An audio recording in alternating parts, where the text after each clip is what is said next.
ये घटना है मध्य प्रदेश के शाहजहानाबाद की। 24 सितंबर 2024 की दोपहर थी। एक परिवार अपार्टमेंट में रहता था और उनकी 5 साल की बच्ची अपनी दादी के पास थी। माँ बाप काम पर गए हुए थे। उसी दोपहर वो बच्ची पास के अपने ही घर से अपनी किताब लेने निकली। एक ही कॉलोनी थी, इसलिए किसी को कोई चिंता नहीं हुई। पर किताब लेने गई बच्ची फिर कभी वापस नहीं लौटी।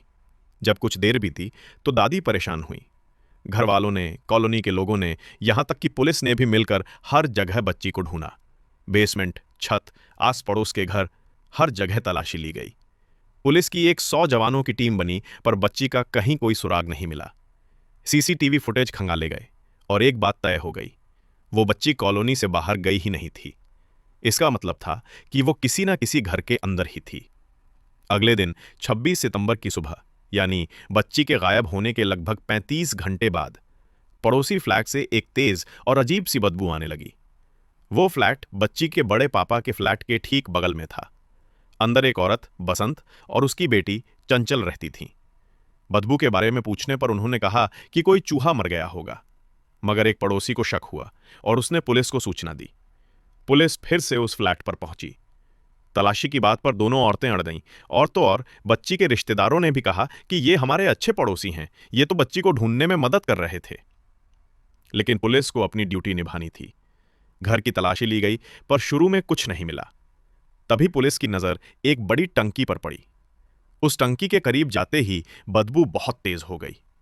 पुलिस ने ढक्कन खोलने को कहा तो दोनों मां बेटी घबरा गईं। जैसे ही टंकी का ढक्कन खुला, सब सन्न रह गए। अंदर पानी में एक गठरी तैर रही थी। वो 5 साल की बच्ची का मृत शरीर था। बच्ची के कपड़े पहचान लिए गए। पुलिस ने तुरंत दोनों औरतों को पकड़ा और फिर असली राज सामने आया। उस घर में बसंत का 30 वर्षीय बेटा अतुल भी रहता था। उसी दिन दोपहर को, जब म्युनिसिपल कॉरपोरेशन की धुआं छोड़ने वाली मशीन कॉलोनी में काम कर रही थी और चारों तरफ धुआं फैला हुआ था, तब अतुल ने बच्ची को अकेला देखकर अपने घर में खींच लिया। उसने हैवानियत की और गला घोंटकर उसकी जान ले दी। जब मां और बहन घर लौटी तो गुनाह छुपाने के लिए तीनों ने मिलकर लाश को ठिकाने लगाने का फैसला किया। बाहर पुलिस का पहरा देखकर उन्होंने लाश को पानी की टंकी में छुपा दिया। पुलिस ने 2 बार उनके घर की तलाशी ली, लेकिन ठीक सामने रखी टंकी की सच्चाई को वो नहीं जान पाई। बदबू तेज हुई और इस तरह सच्चाई बाहर आई। मामला अदालत में गया।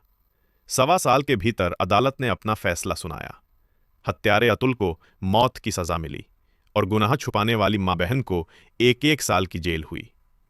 अदालत ने कहा कि ऐसे व्यक्ति को समाज में जिंदा रखना ठीक नहीं है। आपको यह कहानी सुनकर कैसा लगा? कमेंट बॉक्स में अपनी राय दीजिए।